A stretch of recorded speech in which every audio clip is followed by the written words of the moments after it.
Here I have Nokia 8.3 5G, and today I'm going to show you how to insert SIM card and SD card into this device. So you will need this kind of tool for this operation. So what you have to do next is to find the SIM card and SD card slot, which is located here on the right border of your device, and then you just have to put this tool inside the hole next to the slot. The slot will come out, then you can eject it with your bare hands,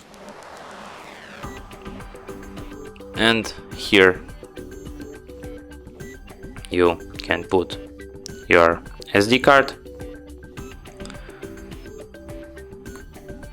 and here next to it your SIM card, and then put it back to the device, just like this.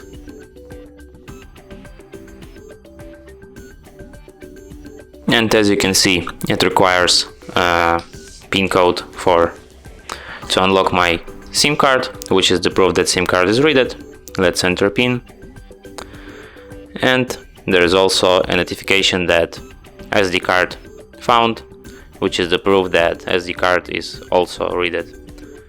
So that's it. Thanks for watching. If you find this tutorial useful, don't forget to hit that like button and subscribe to our channel.